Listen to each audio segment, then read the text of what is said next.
ওম শান্তি। বাবা আজকে আমাদের মধুর মহাবাক্য শুনিয়েছেন 16ই মে আজকে 2025। বাবার মধুর মহাবাক্য, মিঠে মিঠে বাচ্চে, তোমাদের লাভ একমাত্র বাবার সাথে, কেননা তোমরা অসীম জগতের অবিনাশী উত্তরাধিকার পাও।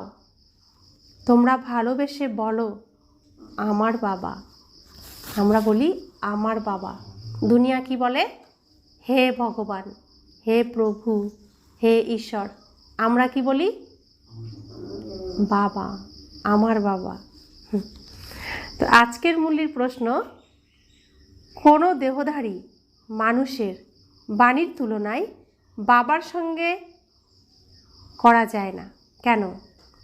কোনো দেহধারী মানুষের বাণীর তুলনায় বাবার সঙ্গে করা যায় না কেন?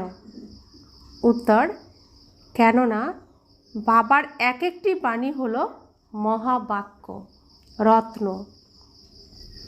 এই মহাবাক্য যে শ্রবণ করে সে মহান অর্থাৎ পুরুষোত্তম হয়ে যায়।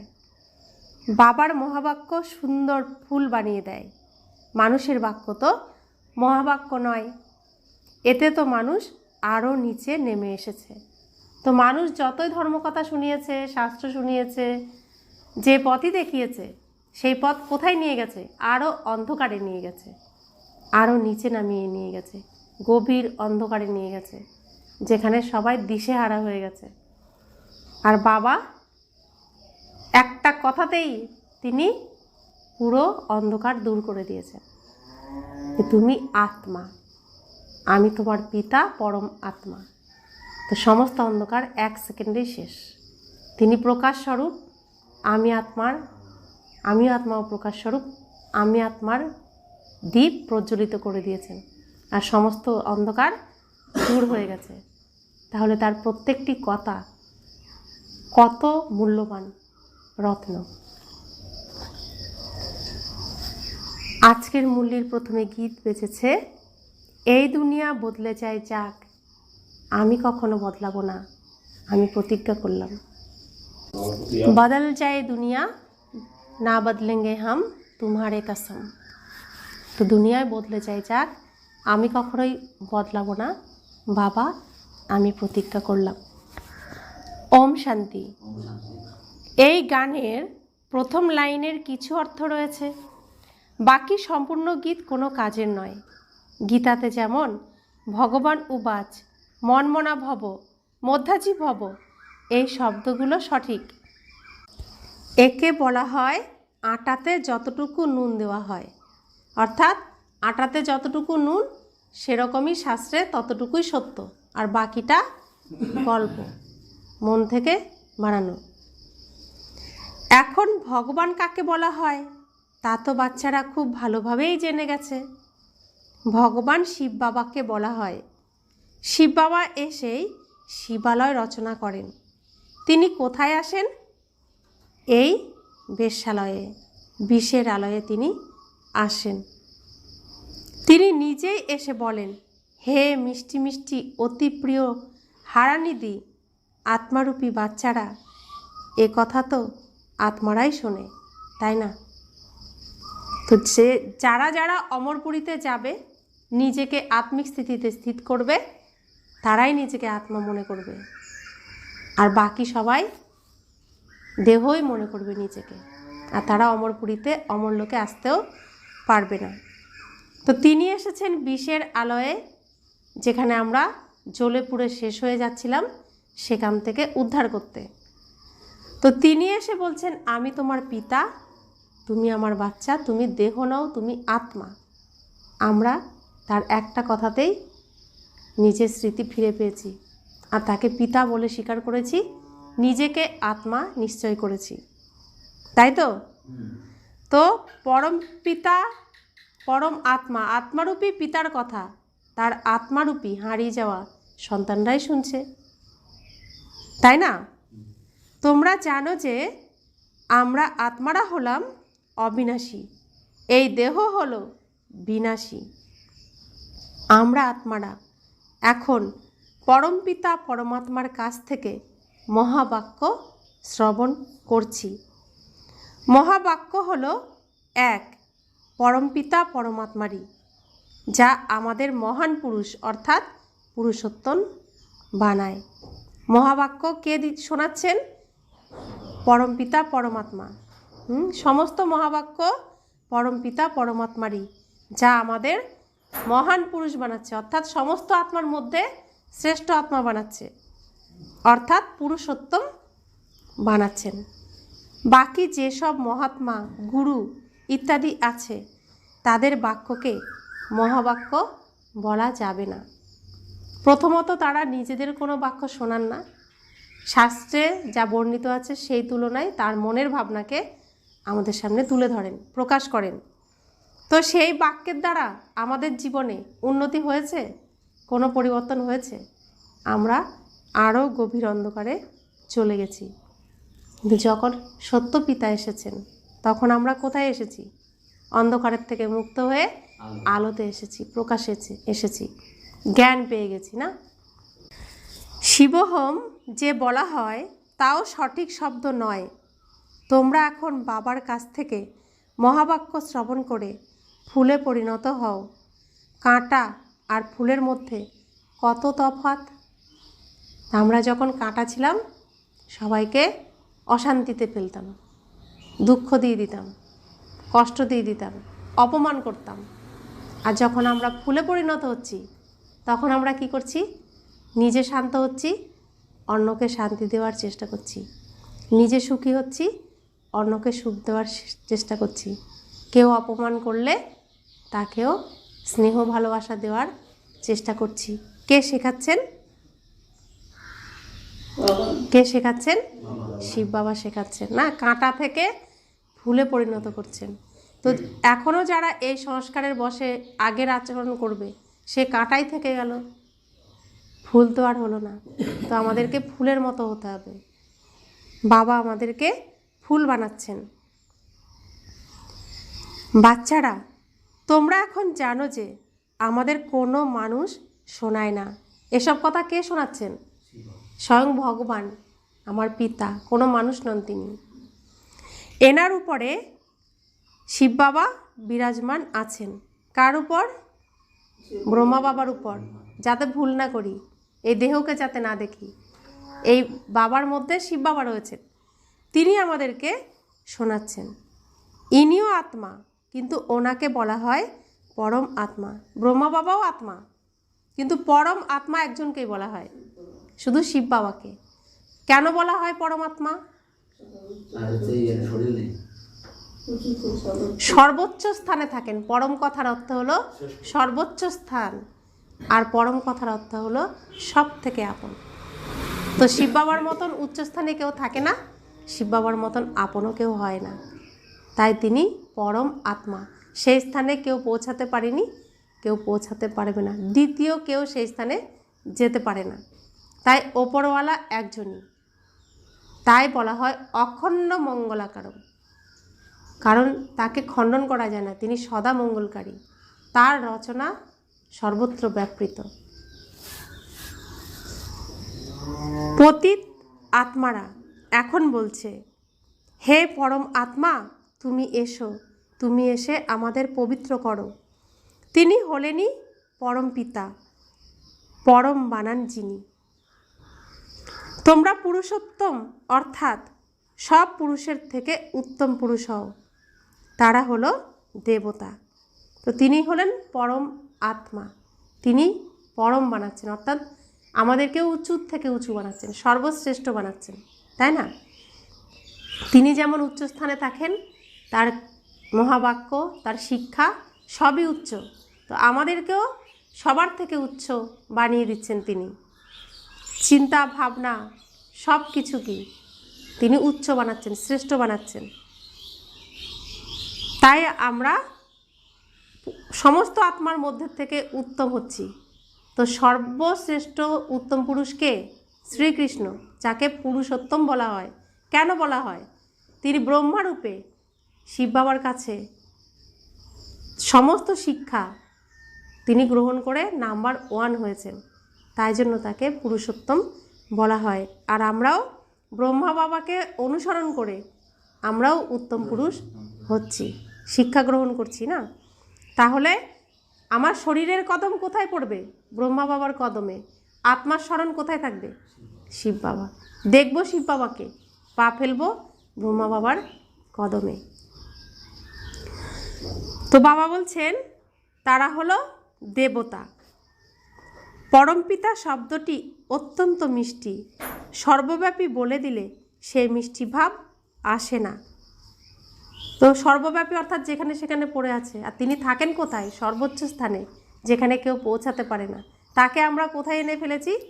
এই মাটিতে, নুড়িতে, সব জায়গায় ফেলে দিয়েছি। তাহলে তখন পরম কথাটার আর কোনো অর্থই থাকলো না। তাই বাবা বলছেন তখন আর কোনো মিষ্টি ভাব আসে না। তোমাদের মধ্যেও খুবই অল্প আছে যারা ভালোবেসে অন্তরে বাবাকে স্মরণ করে। জাগতিক দুনিয়ায় নারী পুরুষ তো স্থূলভাবে একে অপরকে স্মরণ করে। এ হলো আত্মাদের পরমাত্মাকে অত্যন্ত ভালোবেসে স্মরণ করা। এখানের প্রেম কেমন প্রেম? শুদ্ধ পবিত্র, কোনো দেহের ভান নেই। আত্মা আত্মাকে প্রেম করে, আত্মা আত্মার সাথে প্রেম করে, তাই তো? তাও কার সাথে?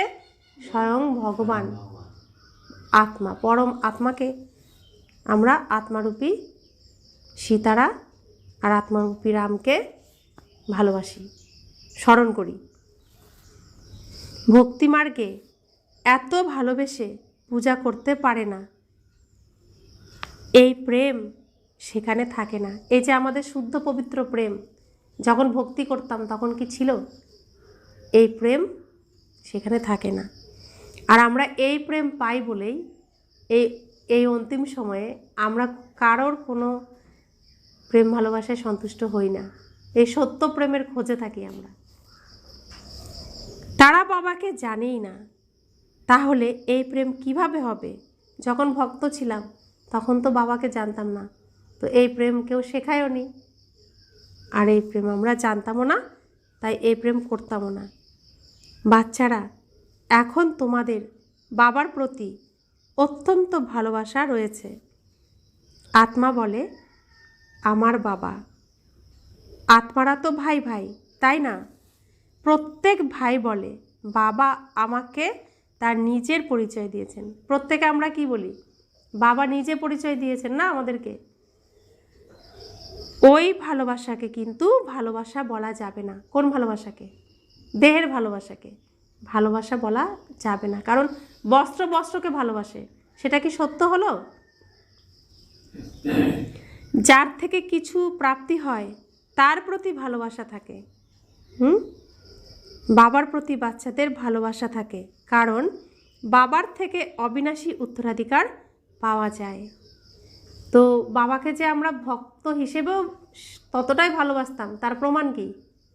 শিব বাবার জন্য যতটা আমরা কষ্ট করে ভক্তি করতাম, অন্য কোনো দেবী দেবতার জন্য এত কষ্ট করে করতাম না, তো ভালোবাসতাম। অজ্ঞানী থেকেও কিন্তু তাকে আমরা ভালোবাসি সব থেকে বেশি।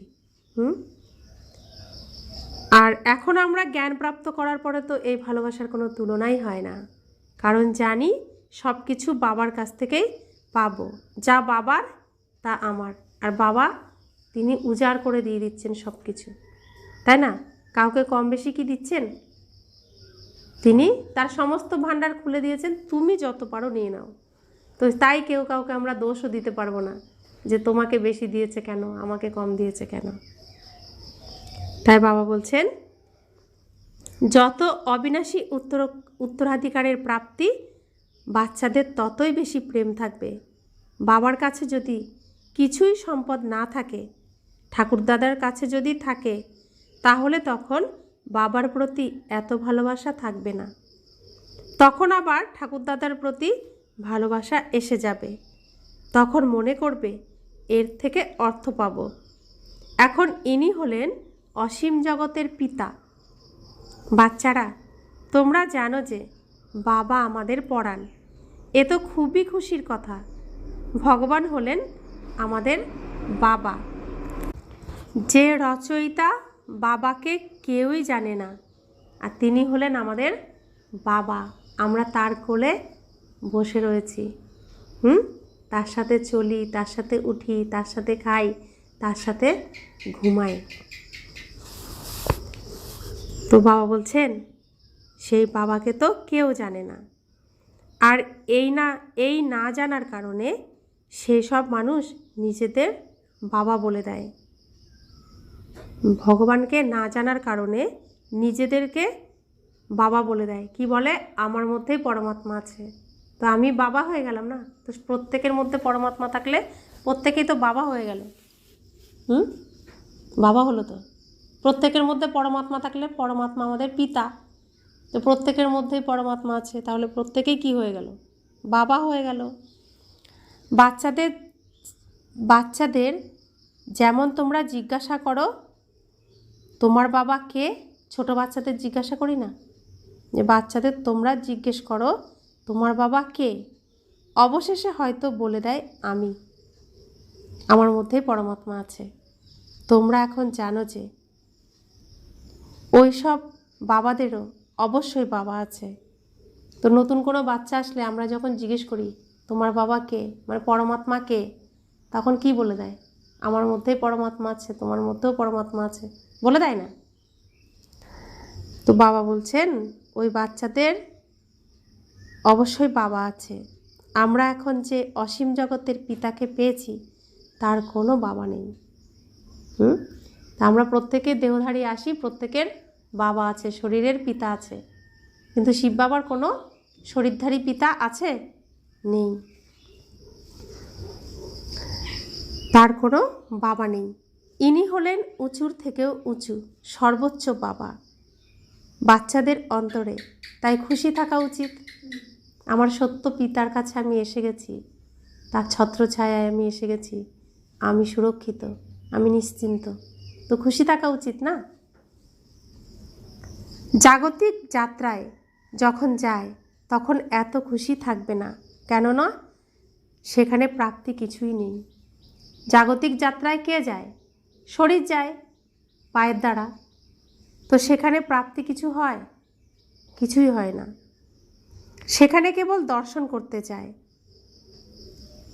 ফকটিয়ায় কত ধাক্কা খায়, সেখানে ফকটিয়ায় ধাক্কা খায়। অর্থাৎ যারা যাত্রা করতে যায় তাদের জন্য বিভিন্ন জায়গায় খাবার দাবারের ব্যবস্থা করে, তো রাতও কাটাতে পারে সেখানে। তো থাকার জায়গার তো কোনো ঠিক ঠিকানা নেই, খাওয়ারও ঠিক ঠিকানা নেই, লাইন দিতে হয়, কত ধাক্কা খেতে হয়। বলছে ফকটিয়ায় কত ধাক্কা খায় সেখানে। এক তো তারা মাথা ঠোকে সেখানে, দ্বিতীয় তাদের সব অর্থ খরচ হয়ে যায়। তীর্থ করতে গেলে অর্থ খরচ হয় তো। প্রথমত মাথা নিচু করলাম, আবার অর্থও খরচ করলাম। তারা অর্থ অনেকই খরচ করে, কিন্তু প্রাপ্তি কিছুই নেই। আর এর দ্বারাই আমরা কি করলাম? সমস্ত অর্থ হারিয়ে ফেললাম। ভক্তিমার্গে যদি প্রাপ্তি হতো তাহলে ভারতবাসী বিত্তবান হয়ে যেত। এত তো ভক্তি, এখনও কত ভক্তি করছি, এখনও অনেকেই ভক্তি করছে, তাহলে ভারতবর্ষ কি হতো? ধনী হতো সব থেকে, না? বিত্তবান হয়ে যেত। ওরা এই মন্দির ইত্যাদি তৈরি করতে কোটি টাকা খরচ করে। তোমাদের এই সোমনাথের মন্দির একটাই ছিল না তো, ওই রকম সোমনাথের মন্দির কত বানানো হয়েছে, শিব মন্দির। একটা দেখে আরেকটা বানানো হয়েছে। তো কত অর্থ তার পিছনে ব্যয় হয়েছে, আর যা মুসলিমরা লুট করে নিয়ে চলে গেছে, তাই তো? সব রাজাদের কাছেই মন্দির ছিল। যত রাজা তার রাজ্যে কত মন্দির বানানো হয়েছে এরকম। তোমাদের কত ঐশ্বর্য দিয়েছিলাম। 5000 বছর পূর্বে তোমাদের এই বিশ্বের মালিক বানিয়েছিলাম। এক বাবাই এমন বলতে পারেন। তো তিনি আমাদের আবার বিশ্বের মালিক বানাতে এসেছেন। তো এত ধনরত্ন দিচ্ছেন, আমরা তো তা নিতে পারছি না। তো যতটুকুই আমরা নিচ্ছি তার দ্বারা অনেক ধন প্রাপ্ত করি। আর আমরা কি করেছি? মন্দির বানিয়ে তীর্থ আদি করে আমরা সমস্ত ধন সম্পদ হারিয়ে ফেলেছি। তাই বাবা বলছেন তোমাদের কত ঐশ্বর্য দিয়েছিলাম, 5000 বছর পূর্বে তোমাদের এই বিশ্বের মালিক বানিয়েছিলাম। এমনভাবে কে বলতে পারেন? যিনি দিয়েছেন তিনিই তো বলতে পারেন, তো বাবাই বলতে পারেন। তো কোনো সৎসঙ্গে গেলে কোনো দেহধারী এমন কথা বলতে পারবেন? আজ থেকে 5000 বছর পূর্বে আমি তোমাদের রাজযোগ শিখিয়ে এমন বানিয়েছিলাম। আজ থেকে 5000 বছর পূর্বে এমন সময় আমরা বাবার কাছ থেকে রাজযোগ শিখছিলাম। এখনও আমরা রাজযোগ শিখছি, যার দ্বারা আমরা কি হই? বিশ্বের মালিক হই। তাই বাবা বলছেন, তোমাদের আমি রাজযোগ শিখিয়ে এমন বানিয়েছিলাম। কেমন বানিয়েছিলেন? কেমন বানিয়েছিলেন রাজযোগ শিখিয়ে? হ্যাঁ, লক্ষ্মীনারায়ণের মতন বানিয়েছিলেন, তাই তো? এখন তোমরা কি হয়ে গেছো? এখন আমরা কি হয়ে গেছি? কাঙাল, ভিখারি, পতিত, অধম হয়ে গেছি। এই কথা তো বুদ্ধিতে আসা চাই। তা আমাদের বুদ্ধিতে কি কখনো এসেছে? আমরা কি ছিলাম? আমরা দেবী দেবতা ছিলাম, এটা আমাদের কখনো মনে হয়েছে? ভাবলেও যেন আমরা পাপ করে ফেলছি। হ্যাঁ, কারণ ভাবার মতো এতটুকু সামর্থ্য, সাহস, গুণ ছিল না। ছিল কি? ছিল না। আমরা কত উচ্চ ছিলাম, পুনর্জন্ম নিতে নিতে একদম নিচে এসে পড়েছি। আমরা যে সকালে ছিলাম সেটাও আমরা ভাবতে ভয় পেয়েছি। আমরাই সকালে ছিলাম, আমরাই রাতে এসে গেছি, আমরাই আবার সকালে আসবো। এই ভোরবেলা আমরাই জেগেছি, তাই না? তো দিনের আলো প্রথম আমরাই দেখব, এটাও ভাবতে ভুলে গেছি। এখন করিতুল্য হয়ে গেছি। এখন আমরা আবার বাবার কাছে যাচ্ছি। যেই বাবা আমাদের এই বিশ্বের মালিক বানান, এ হলো একই যাত্রা যেখানে আত্মাদের বাবা মিলিত হন। তাই তোমাদের অন্তরে সেই প্রেম থাকা চাই।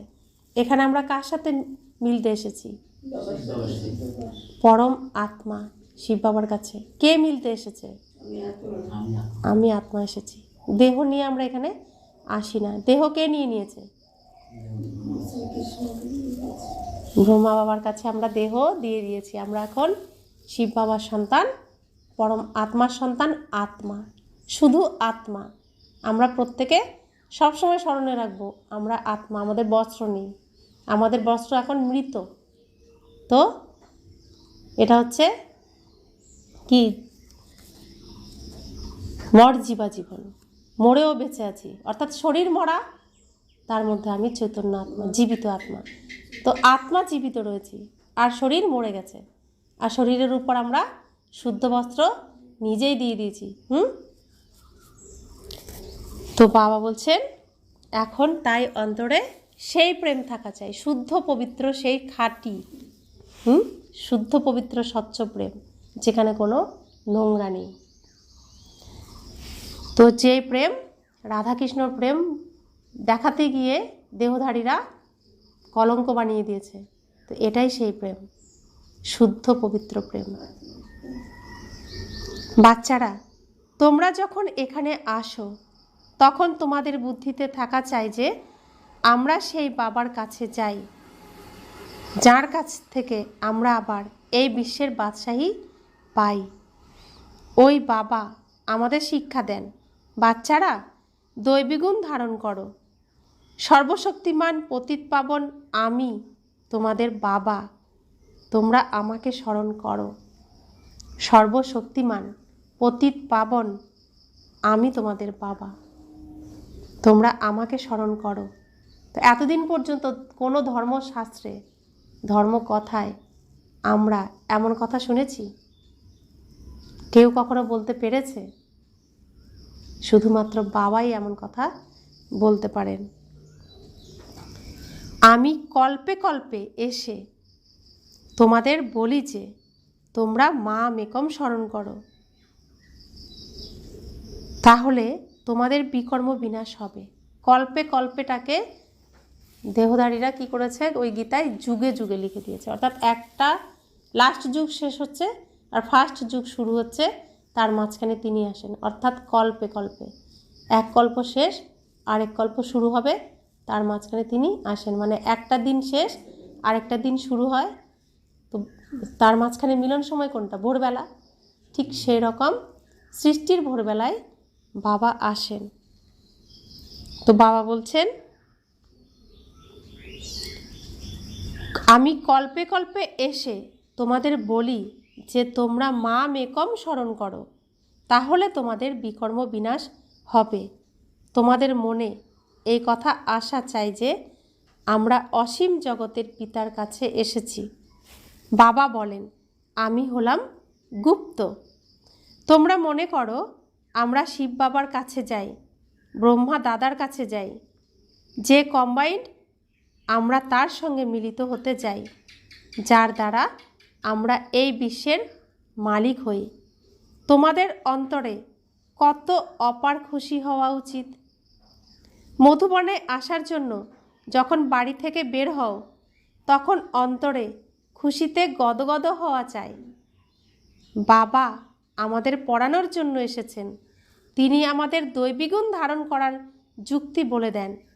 ঘর থেকে বের হওয়ার সময় অন্তরে এই খুশি থাকা চাই। কন্যা যখন তার পতির সঙ্গে মিলিত হতে যায়, তখন গয়না ইত্যাদি পরে, তখন তার মুখ আনন্দে উজ্জ্বল হয়ে যায়। সেই মুখ হাসিতে উজ্জ্বল হয়। সেই মুখ হাসিতে উজ্জ্বল হয় দুঃখ পাওয়ার জন্য। কেন? কারণ দেহধারীর সাথে সম্পর্ক, দেহকেই স্মরণ করছে, দেহের আকর্ষণে যাচ্ছে, তারপরে তার পরিণতি কি হয়? দুঃখই পায়। তোমাদের মুখ উজ্জ্বল হয় চিরকালীন সুখ পাওয়ার জন্য। আর আমরা কার কাছে যাচ্ছি? আমরাও যাচ্ছি পতিদেরও পতি, আমারও পতি, তার সাথে মিলন করতে, যার কাছে গেলে আমি সদা সুখী, চিরসুখী হব, চির সুখ পাওয়ার জন্য। আর লৌকিকের দেহধারীর কাছে যায়, প্রথমে যাওয়ার সময় মুখ উজ্জ্বল হয়, হাসিও থাকে, কিন্তু পরে দুঃখ পায়। আর আমরা পিতার কাছে, পতিদেরও পতির কাছে যখন যাই, তখন চিরকালের জন্য সুখ পাই। আমরা যাই সুখ পাওয়ার জন্য। তাই এমন বাবার কাছে আসার সময় কত খুশি হওয়া উচিত। আমরা এখন অসীম জগতের পিতাকে পেয়েছি। সত্যযুগে যখন যাবে, তখন ডিগ্রি কম হয়ে যাবে। এখন ফার্স্ট ক্লাস ডিগ্রি, আমরা হীরা। সত্যযুগে যখন যাব, তখন আমরা কি হব? সোনা হয়ে যাব। তো একটু কমে গেলাম না? তো এখানেই আমাদের জন্ম হয়ে গেছে না? এটা গর্ভমহল। এটা এই যে আমরা এখন ঈশ্বরীয় বিশ্ববিদ্যালয়ে এসেছি না, এটা হলো শিব বাবার গর্ভমহল। তো এখানে আমরা এর জন্য সর্বোচ্চ আর সর্বশ্রেষ্ঠ। তো ওই গর্ভমহল থেকে যখন আমরা সত্যযুগে যাব, তখন এই এতটা উচ্চ থাকবো না, সোনা হয়ে যাব তখন। কারণ এই সমস্ত জ্ঞান আর তখন থাকবে না। তাই বাবা বলছেন, তোমরা তো এখন ব্রাহ্মণ, ঈশ্বরীয় সন্তান। ভগবান বসে তোমাদের পড়ান। তিনি আমাদের বাবাও, আবার টিচারও। তিনি আমাদের পড়ান, আবার তিনি আমাদের পবিত্র করে সঙ্গে নিয়ে যাবেন। তো তিনি এসেছেন আমাদের নিয়ে যেতে, না ঘরে ফিরিয়ে নিয়ে যেতে। তো তিনি সঙ্গে করেই নিয়ে যাবেন। আমরা আত্মারা এখন এই ছি রাবণ রাজ্য থেকে মুক্ত হয়ে যাব। আমাদের অন্তরে অপার খুশি হওয়া চাই। বাবা যখন আমাদের এই বিশ্বের মালিক বানান, তাহলে আমাদের কত ভালোভাবে পড়া চাই। ছাত্ররা যদি খুব ভালোভাবে পড়াশোনা করে, তাহলে খুব ভালো নাম্বার নিয়ে পাশ করে। বাচ্চারা বলে, বাবা আমরা তো শ্রী নারায়ণ তৈরি হব। এ হলো সত্যনারায়ণের কথা, অর্থাৎ নর থেকে নারায়ণ হওয়ার কথা। তোমরা ওই মিথ্যা কথা জন্ম জন্মান্তর ধরে শুনে এসেছো। কোন মিথ্যা কথা? শাস্ত্রে অল্প সত্য, বেশিরভাগই মিথ্যা আমরা জন্ম জন্মান্তর ধরে শুনে এসেছি। সেটা হলো রূপকথার কাহিনী। রূপকথার কাহিনীতে অল্প সত্য থাকে আর বাকিটা কল্পনা থাকে, না? এখন তোমরা বাবার কাছ থেকে একবারের জন্যই এই সত্য কথা শোনো। ওই কথা তো ভক্তিমার্গে চলে এসেছে। শিব বাবার যেমন অবতরণ হয়েছে, বলে প্রতি বছর বছর তার জয়ন্তী পালন করা হয়। শিব বাবা যেমন অবতরণ করেছেন বলে, তিনি অবতরণ করেছেন না, তাই প্রতি বছর বছর আমরা তার শিব জয়ন্তী পালন করি। তিনি কবে এসেছিলেন, কি করলেন, মানুষ কিছুই জানে না। কেন আমরা শিব বাবার জন্য এত কষ্ট করি, এত ভক্তি করি? সেই অমরনাথ, কেদারনাথ, বিশ্বনাথ, বদ্রীনাথ, পশুপতিনাথ কত কষ্ট করে সবাই যায়। কি কারণে যায় এত কষ্ট করে? কি এমন করে গেছেন তিনি? আমরা কিছুই জানি না, কিন্তু চলে যাই। আচ্ছা, কৃষ্ণের জয়ন্তীও তো পালন করে, তিনিও কবে এলেন, কি করলেন, কিছুই জানে না। ওরা বলে তিনি কংসপুরীতে আসেন, কিন্তু তিনি এই পতিত দুনিয়াতে কিভাবে জন্ম নেবেন? শ্রীকৃষ্ণ উত্তম পুরুষ, সর্বশ্রেষ্ঠ, ষোলকলা সম্পূর্ণ, তো এই নির্গুণ ছিছি নোংরা দুনিয়ায় তিনি কিভাবে আসবেন, কিভাবে জন্ম নেবেন? সম্ভব নয়। বাচ্চাদের কতটা খুশি হওয়া উচিত, আমরা অসীম জগতের পিতার কাছে যাই। তো আমরা এখন সব সত্যটা জানি। শ্রীকৃষ্ণ এই কংসপুরীতে জন্ম নিতে পারেন না। তিনি কোথায় জন্ম নেন? তিনি কোথায় জন্ম নেন? বৈকুণ্ঠে জন্ম নেন, স্বর্গে জন্ম নেন, সত্যযুগে জন্ম নেন। তো এই কংসপুরীতে কে আছেন? এই রাবণের কংসপুরী, রাবণ, তো রাবণের রাজ্যের এক এক অসুর, এখানে কে আছেন? ব্রহ্মা বাবা আছেন, তাই না? তো বাবা বলছেন বাচ্চাদের কতটা খুশি হওয়া উচিত, আমরা অসীম জগতের পিতার কাছে যাই, অনুভব তো শোনাই, তাই না? আমার অমুকের দ্বারা তিল লেগেছে যে বাবা এসেছেন, ব্যাস সেই দিন থেকে শুরু করে আমি বাবাকেই স্মরণ করি। তো কারো কাছ থেকে শুনেছি বাবা এসেছেন, আর সেদিন থেকেই বাবাকে আমি স্মরণ করি। এই হলো তোমাদের বড়র থেকেও বড় বাবার কাছে আসার যাত্রা। বাবা তো চৈতন্য, তিনি বাচ্চাদের কাছেও যান, সেটি হলো জড়যাত্রা। কোন বাবার কথা বললেন? চৈতন্য, ব্রহ্মা বাবা, তিনি তো তার দেহধারী, তিনি না, তিনি বাচ্চাদের কাছেও যান, আর সেটা হলো শরীর জড়, তো জড়যাত্রা। আর এখানে তো বাবা চৈতন্য, শিব বাবা চৈতন্য। বাচ্চারা, আত্মারা যেমন কথা বলে, তেমনই পরমাত্মা বাবাও শরীরের দ্বারা কথা বলেন। তা আমরা আত্মারা যেমন মুখ দিয়ে কথা বলছি, শিব বাবাও ব্রহ্মা বাবার মুখের দ্বারা কথা বলেন। এই পড়া হলো ভবিষ্যতে 21 জন্ম শরীর নির্বাহের জন্য। এই পড়াশোনা কেন করছি আমরা?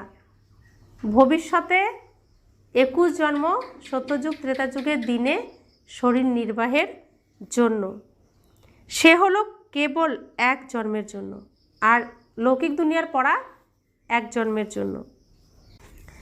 এখন তোমাদের কোন পড়ার প্রয়োজন বা কোন কাজ করার প্রয়োজন?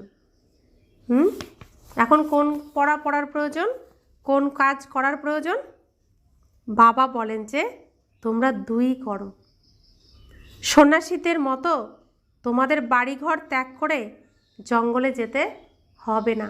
তোমরা লৌকিকও সামলাও, অলৌকিকও সামলাও, দুই করো। এ তো প্রবৃত্তি মার্গ, তাই না? দুইয়ের জন্যই পড়া আছে। সবাই তো পড়বেও না, কেউ ভালো পাঠ নেবে, কেউ আবার কম, কারোর আবার চট করে তিল লেগে যাবে, কেউ তো উন্মত্তের মতো বলতে থাকবে, কেউ বলে হ্যাঁ আমরা বোঝার চেষ্টা করব, কেউ আবার বলবে এ তো একান্তে বোঝার মতো কথা, ব্যাস আবার তারা হারিয়ে যাবে। এত কিছু করে, এত কিছু বলে আবার হারিয়েও যায়। কারোর যদি এই জ্ঞানের তিল লাগে, তারা চট করে বুঝতে আসবে।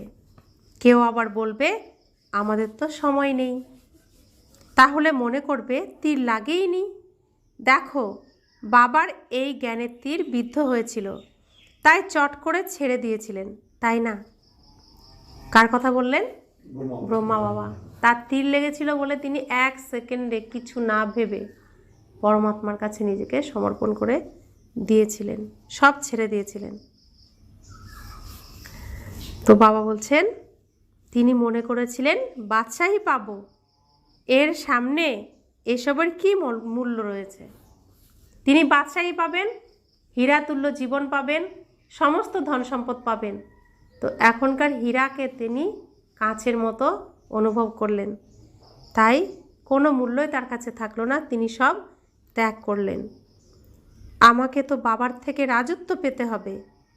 বাবা এখন বলছেন ওইসব কাজ কারবার করো, কেবল 1 সপ্তাহ খুব ভালো করে এই শিক্ষা বোঝো।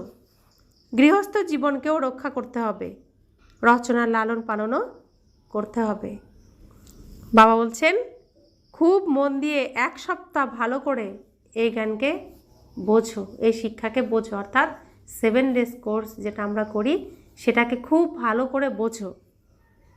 গৃহস্থ জীবনকেও রক্ষা করতে হবে। তুমি সংসার রচনা করেছো, তোমার সংসারে যাদের তুমি রচনা করেছো তাদের লালন পালনও তোমাকেই করতে হবে, ছেড়ে আসলে হবে না।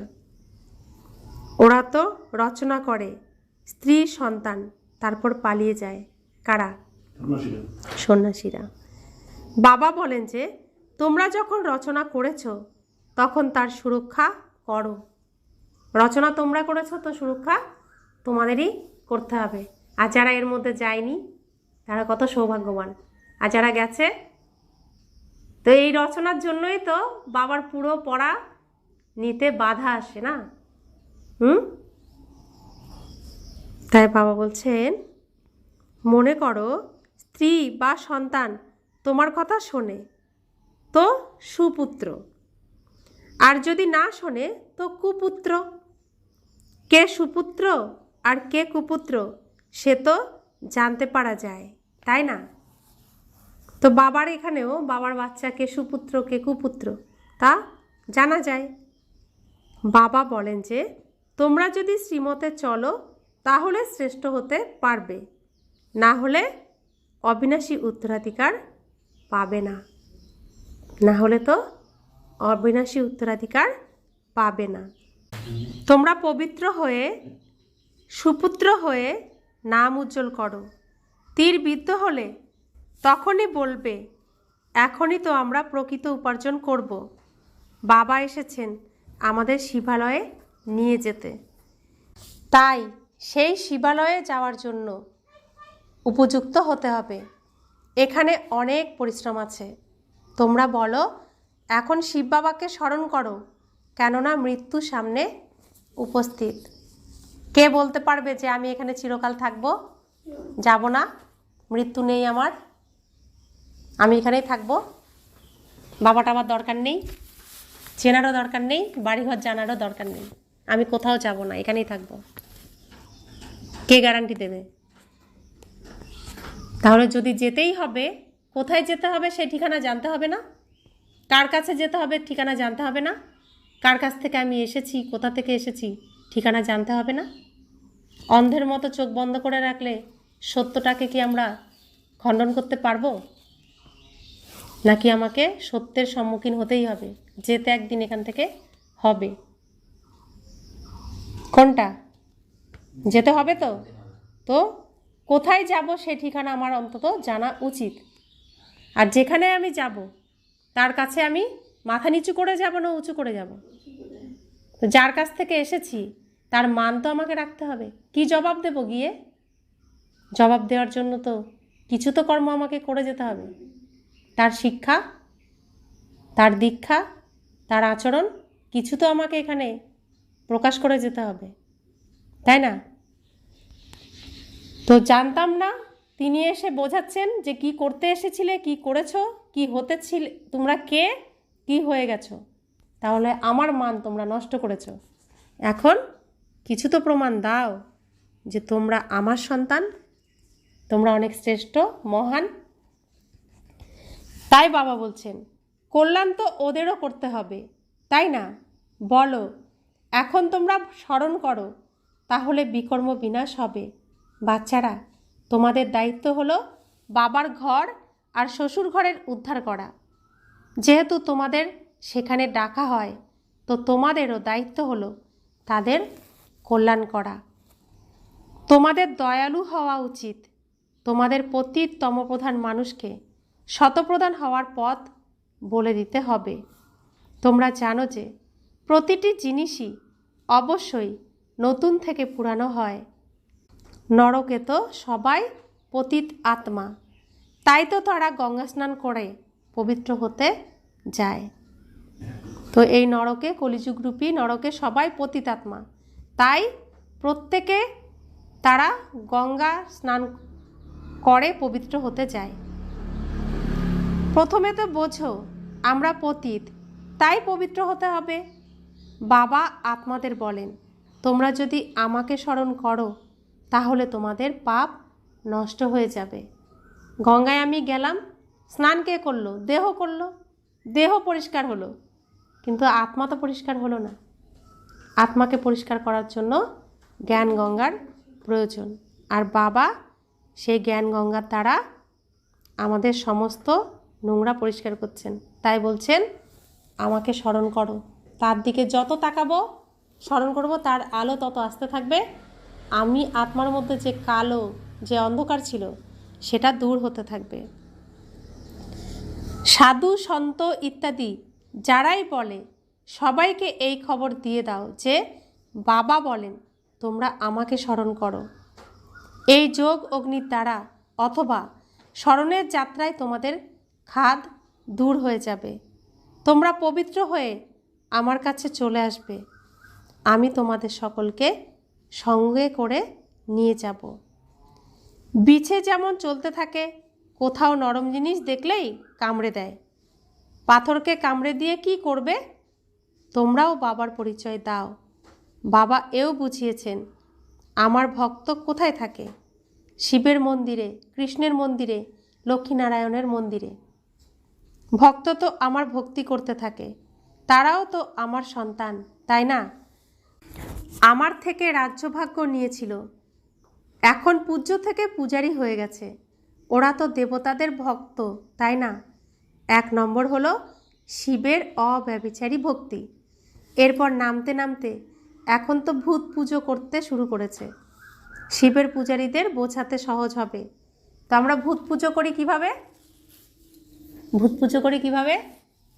5 তত্ত্বের মূর্তি বানাই, দেহ বানাই না, সেই দেহের পূজা করি, অর্থাৎ 5 ভূতের পূজা করি।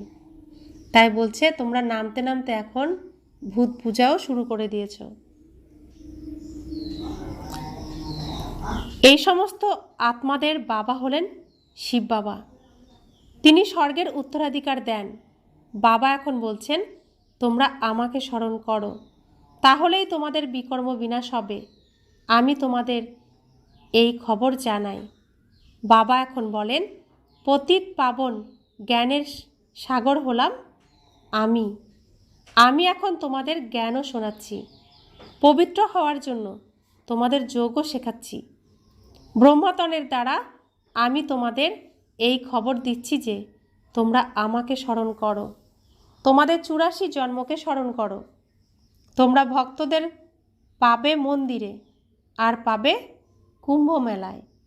ওখানে তোমরা তাদের বোঝাতে পারবে যে পতিত পাবন গঙ্গা নাকি পরমাত্মা কে?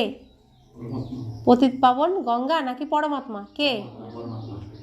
পরমাত্মা আমাদের পিতা, যিনি তার এই উচ্চ জ্ঞান গঙ্গার দ্বারা আমি আত্মার সমস্ত ময়লা দূর করছেন, পরিষ্কার করছেন, তাই না? তো আমি পতিত থেকে পাবন হচ্ছি। তো যত আত্মা পাবন হচ্ছে, শরীরও ততটাই পাবন হয়ে যাচ্ছে। আলাদা করে আর গঙ্গা স্নান করতে হচ্ছে না। বাচ্চাদের তাই এই খুশি থাকা চাই যে আমরা কার কাছে যাই? কার কাছে যাই? ভগবানের কাছে পড়তে যাই, পরম আত্মার কাছে পড়তে যাই। ইনি কত সাধারণ, কি বড় ভাব দেখাবেন? ইনি কত সাধারণ, ইনি কি বড় ভাব দেখাবেন? শিব বাবা কি করছেন যে বড় মানুষ মনে হবে। শিব বাবা কী করেছেন যে বড় মানুষ মনে হবে? সন্ন্যাসীর গেরুয়া বস্ত্র তো পরেন না।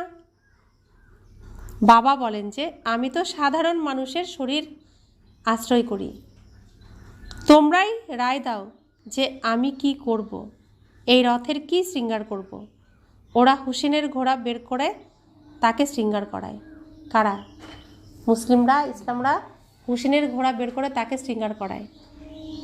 ইনি হলেন শিব বাবা। রথ একে ষাঁড় বানিয়ে দিয়েছে। আমরা আবার, ওরা হুসেনের ঘোড়া বানিয়েছে, আমরা আবার কি করেছি?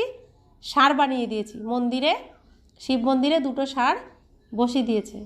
দুই রথে যে বাবা এসেছেন, সেই দুই রথ ব্রহ্মা বাবা আর গুলজার দাদি, এই দুজনকে ষাঁড় বানিয়ে দিয়েছে। মন্দিরের দুই পাশে দুটো ষাঁড় বসিয়ে দিয়েছে। তো বাবা বলছেন এটা তো রথ, দেহধারী রথ, শিব বাবা যেই রথে আসেন। তো মুসলিমরা বানিয়েছে কি? ঘোড়াকে, হুসেনের ঘোড়া, তাকে সাজাচ্ছে, আর আমরা ষাঁড়কে সাজাচ্ছি।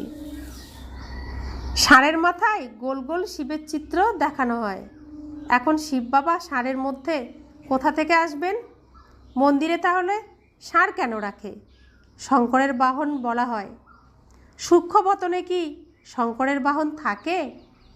এ সবই হলো ভক্তিমার্গ, যা এই ড্রামাতে নিহিত রয়েছে। যেরকম বুঝেছে তেমন গল্প কাহিনী বানিয়ে দিয়েছে। আচ্ছা, এখন আমরা বুঝতে পারছি তো? শাস্ত্রে আমরা যা যা শুনেছি তারও প্রয়োজন ছিল, তা না হলে এই জ্ঞান আমরা বুঝতে পারতাম না। যারা যেরকম বুঝেছে সেরকমভাবে বর্ণনা করেছে, তাই না? তাহলে আমরা এখন সত্যটা জানছি। যা মিথ্যা নিয়ে এতদিন চলছিলাম, সেই মিথ্যার আধারকে এখন ছেড়ে দিতে হবে। সত্যের আধার নিয়ে আমাদেরকে সত্যখণ্ডে পৌঁছাতে হবে, তাই তো? अच्छा, मीठे मीठे सिकिला दे बच्चों प्रति माता पिता बाप दादा का याद प्यार और गुड मॉर्निंग। रूहानी बाप की रूहानी बच्चों को नमस्ते।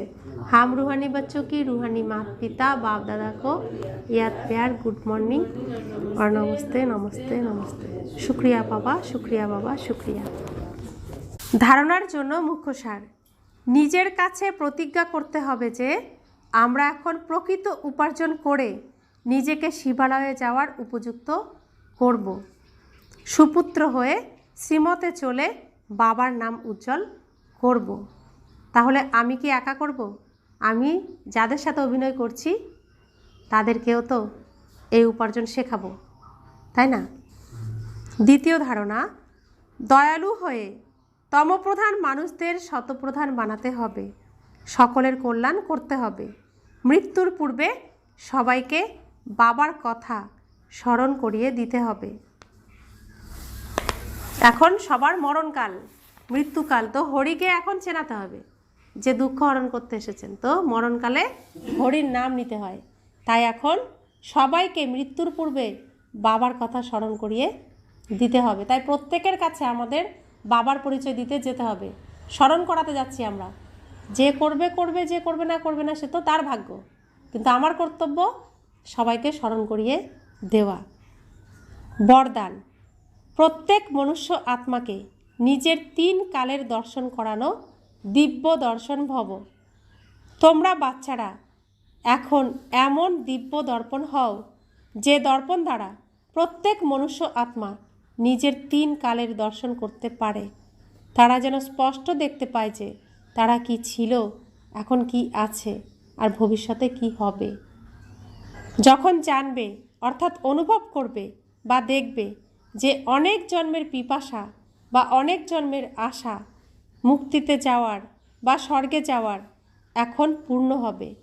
অনেক জন্মের পিপাসা, অনেক জন্মের আশা, অনেকে বলে মুক্ত করো, অনেকে বলে আমি স্বর্গে যাব। তো যার যে ইচ্ছা, যার যে আশা এখন পূর্ণ হবে, তখন সহজেই বাবার থেকে উত্তরাধিকার নেওয়ার জন্য আকর্ষিত হয়ে আসবে। অর্থাৎ আমরা যে প্রাপ্ত করছি তা আমাদের আচরণে তো আসবে। আমরা সুখ প্রাপ্ত করলে সেটা আচরণে আসবে, তো শান্তি প্রাপ্ত করলে আসবে। তো আমরা প্রাপ্ত করলে তো অন্যরাও বুঝতে পারবে এরা প্রাপ্ত করেছে, তাহলে আমরাও যাই। তাই প্রত্যক্ষতা কারা করাবে? আমরাই করাবো, আমাদের আচরণের দ্বারা না। স্লোগান: এক বল এক ভরসা। এই পাঠকে সদা পাক্কা রাখো। এক বল এক ভরসা। এই পাঠকে সদা পাক্কা রাখো, তাহলে মাছ দরিয়ার অর্থাৎ কঠিন পরিস্থিতি থেকে সহজেই বেরিয়ে আসতে পারবে। এক বল এক ভরসায় থাকলে তাহলে কঠিন পরিস্থিতির থেকেও আমরা বেরিয়ে আসতে পারবো সহজেই। আজকের অব্যক্ত ইশারা: আত্মিক রয়্যালটি আর পিউরিটির পার্সোনালিটি ধারণ করো। হোয়াট ইজ কোয়ালিটি তখন প্রত্যক্ষ হবে যখন তোমরা নিজেদের পিউরিটির রয়্যালটিতে থাকবে। কোথাও লৌকিকের কোনো আকর্ষণে যেন চোখ না আটকায়। ওয়ারিশ অর্থাৎ অধিকারী। তো যে এখানে সদা অধিকারী স্টেজে থাকে কখনো মায়ার অধীন হয় না, অধিকারী ভাবের শুভ নেশায় থাকে। এরকম অধিকারী স্টেজে থাকা আত্মারাই সেখানে অধিকারী হয়। যে এখানে হবে সে ওখানে হবে, এখানে না হলে সেখানেও হবে না। তাহলে কি করতে হবে? ওয়ারিশ কোয়ালিটি। আমার পিতা কে? কে আমার পিতা? পরমাত্মা। তাহলে পরমাত্মার সন্তান আমি, আমার আচরণ কেমন হবে? আমার পিতার শিক্ষায় আমি শিক্ষিত না, পিতার আচরণ আমার আচরণ। তো অন্যরা কি বুঝতে পারছে? সেটা বুঝতে পারছে? তাহলে হলাম আমি তার সন্তান, ওয়ারিশ। ওয়ারিশ তখন হব যখন অন্যরা বুঝতে পারবে যে হ্যাঁ এ তো তার সন্তান, এই তার সন্তান। যেদিন বুঝবে সেদিন আমি উপযুক্ত হলাম। তাই বাবা বলছেন যে যে এখানে সদা অধিকারী স্টেজে থাকে কখনো মায়ার অধীন হয় না, অধিকারীভাবে শুভ নেশায় থাকে। এরকম অধিকারী স্টেজে থাকা আত্মারাই সেখানে অধিকারী হয়। তো এখানে যে হয়ে দেখাতে পারবে সেই সেখানে প্রাপ্ত করবে সমস্ত কিছু। তো আমাদের উদ্দেশ্য এটাই থাকবে। হ্যাঁ, আমরা এখানে অধিকারের সাথে আসি, পিতার কাছে আসি। তো পিতার যা তা আমার, আমার যা তা পিতার। তো সম্পূর্ণ সমান সমান যদি আমরা দেওয়া নেওয়া করতে পারি তবেই অধিকারের সেই উত্তরাধিকার আমরা হতে পারবো। ওম শান্তি।